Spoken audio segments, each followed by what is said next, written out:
शेतकरी बंधूंनो, कापूस पिकाला रासायनिक खताचा पहिला डोस कधी आणि कोणता द्यायचा? सविस्तर माहिती आजच्या या व्हिडिओमध्ये आपण जाणून घेणार आहोत. जवळपास 70% शेतकऱ्यांचं कापसाचं पीक सध्या 25 ते 30 दिवसाच्या दरम्यान त्या ठिकाणी झालेलं आहे. कारण यावर्षी कापसाची जी लागवड आहे तर उशिरा झालेली आहे आणि सध्या एक महिन्याभराचं कापूस पीक जे आहे तर ते झालेलं आहे आणि खत देण्याच्या अवस्थेमध्ये आता जे कपाशीचं पीक आहे तर ते आलेलं आहे. मग अशा अवस्थेमध्ये कापूस पिकाला रासायनिक खताचा पहिला डोस देताना जमिनीचा प्रकार कसा आहे आणि सध्या कपाशीची वाढ ही कशी आहे त्यानुसार आपल्याला कोणती खते किती प्रमाणामध्ये देणं तिथं गरजेचं आहे, सविस्तर माहिती आजच्या या व्हिडिओमध्ये आपण जाणून घेणार आहोत. माहितीसाठी व्हिडिओ शेवटपर्यंत पहा. पहिल्यांदाच तुम्ही आपल्या चॅनलवर आला असेल आणि कापूस पिकाचं संपूर्ण अचूक कमी खर्चातील व्यवस्थापन तुम्हाला पाहिजे असेल तर आपल्या चॅनलला सर्वप्रथम सबस्क्राईब करून नोटिफिकेशन बेल ऑन करा, म्हणजे येणाऱ्या नवीन व्हिडिओचं नोटिफिकेशन सर्वात अगोदर तुम्हाला मिळेल. नमस्कार, मी ज्ञानेश्वर बकाल. आपल्या बकाल ॲग्रो पॅटर्न या शेतीविषयक युट्यूब चॅनलमध्ये तुम्हा सर्व शेतकरी बांधवांचं पुन्हा एकदा मनापासून स्वागत करतो. शेतकरी बंधूंनो, कापूस पिकाला रासायनिक खताचा जो पहिला डोस आहे तर तो डोस आपल्याला द्यायचा आहे. कपाशीचं पीक साधारण 25 ते 30 दिवसाच्या दरम्यान ज्यावेळेस होतं त्यावेळेस पहिलं रासायनिक खत आपल्याला कापूस पिकाला तिथं देणं गरजेचं आहे. त्या अगोदर खत व्यवस्थापन करू नका. म्हणजे बरेच शेतकरी जे आहे तर 15 ते 20 दिवसांच्या दरम्यानच पहिलं रासायनिक खत त्या ठिकाणी देऊन टाकतात आणि याचा परिणाम काय होतो तर पिकाची जी वाढ आहे तर ती जास्त होते आणि फळफांद्यामध्ये अंतर त्या ठिकाणी जास्त निघते. परिणामी काय होतं, फळफांद्या कमी लागतात. त्यामुळे शक्यतो आपल्याला पहिलं रासायनिक खत हे 25 ते 30 दिवसाच्या दरम्यानच त्या ठिकाणी देणं तिथं गरजेचं आहे. तर आता पहिलं खत आपल्याला जे द्यायचं आहे तर याच्यामध्ये खताचा वापर करत असताना आपल्याला जमिनीचा प्रकार आणि सध्याची पिकाच्या वाढीची अवस्था या दोन गोष्टी तिथं लक्षात घेऊन खताचं तिथं नियोजन करणं गरजेचं आहे. सर्वप्रथम शेतकरी बंधूंनो, कापूस पीक पहिल्या 1 महिन्यामध्ये साधारण 1 ते 1.25 फुटापर्यंत जर वाढ असेल आणि हेल्दी वाढ असेल तर अशा वेळेस तुम्हाला खत व्यवस्थापन करत असताना फक्त आणि फक्त 10-26-26, 12-32-16, 9-24-24 किंवा 8-21-21 ही जी खतं मी तुम्हाला सांगितली एनपीके फॉर्म मधली, यापैकी जे खत तुम्हाला मिळेल त्यापैकी खत एका एकरला 1 बॅग म्हणजे साधारण 50 किलो तुम्हाला जे आहे तर ते तिथं देणं गरजेचं आहे. याच्यामध्ये बरेच शेतकरी जे आहे तर युरियाचा त्या ठिकाणी वापर करत असतात. तर युरियाचा वापर कधी करायचा आहे मी तुम्हाला व्हिडिओच्या पुढे सांगतो. शेतकरी बंधूंनो, अशा वेळेस वाढ चांगली असेल तर युरिया आपल्याला द्यायचा नाहीये.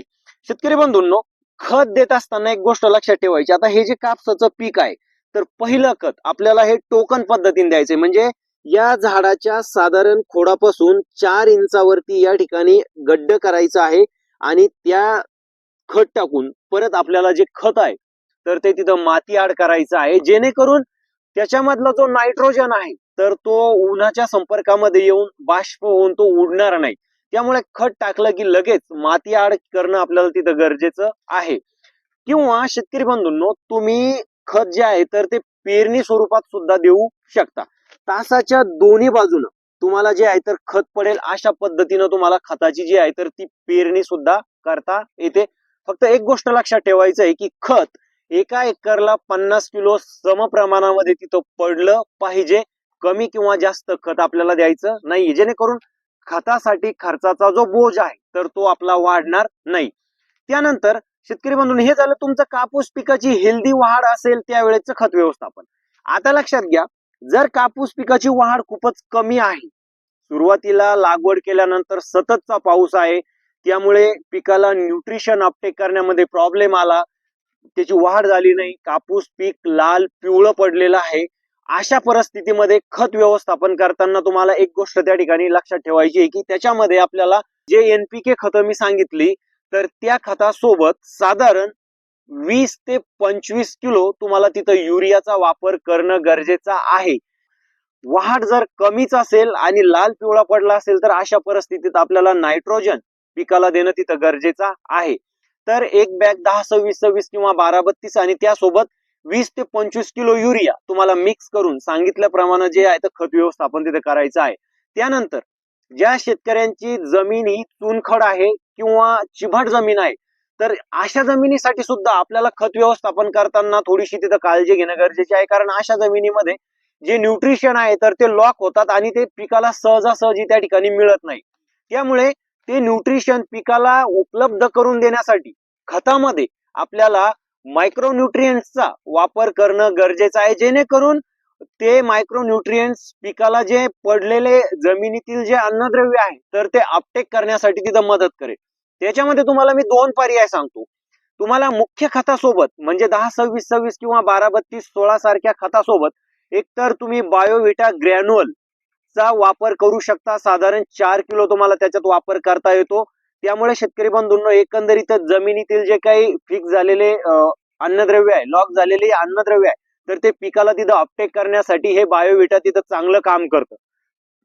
किंवा दुसरा पर्याय त्याच्यामध्ये असा आहे की त्याच्यामध्ये तुम्ही ग्रॅन्युअल मायक्रोरायझाचा साधारण 4 किलो वापर करू शकता. हे थोडंसं महाग जाणार आहे, पण त्यामुळे एकंदरीतच पिकाला जे न्यूट्रिशन आहे तर ते उचलण्यासाठी तिथं चांगली मदत होणार आहे. शिवाय मायक्रोरायझा बुरशीचं सुद्धा तिथं काम करते. तर अशा पद्धतीनं तुम्हाला चुनखड जमिनीमध्ये तिथं खत द्यायचं आहे. शक्य झाल्यास चुनखड जमिनीमध्ये जास्तीत जास्त तुम्ही SSP चा वापर तिथं करू शकता. हे पण एक फायद्याचं तुम्हाला तिथं ठरणार आहे. शिवाय चुनखड जमिनीमध्ये युरिया ऐवजी अमोनियम सल्फेटचा तुम्ही वापर केला तर ते सुद्धा तुम्हाला फायद्याचं ठरणार आहे. कारण चुनखड किंवा पाणथळ जमिनीमध्ये जे चिबाट जमीन आहे तर अशा जमिनीमध्ये युरिया हा पाण्याच्या स्वरूपामध्ये लवकर वाहून जातो किंवा त्याचं बाष्प होऊन तो उडतो. त्यामुळे अशा वेळेस तुम्ही अमोनियम सल्फेटचा जर वापर केला तर एकंदरीत त्याचा सुद्धा छान रिझल्ट तुम्हाला तिथं पाहायला मिळणार आहे.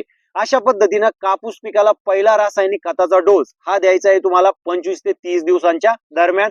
आणि त्यानंतर तुम्हाला करायची आहे पहिली फवारणी. पहिली फवारणी कोणती करायची आहे, ऑलरेडी मी चॅनलवरती व्हिडिओ दिलेला आहे, लिंक कमेंट मध्ये देतो, तो व्हिडिओ सुद्धा तुम्ही बघू शकता. ही माहिती तुम्हाला आवडली असेल तर व्हिडिओला लाईक करा आणि जास्तीत जास्त शेतकरी बांधवांना आपला हा व्हिडिओ शेअर करा. नवीन माहिती घेऊन पुढच्या व्हिडिओमध्ये भेटूया. तोपर्यंत नमस्कार.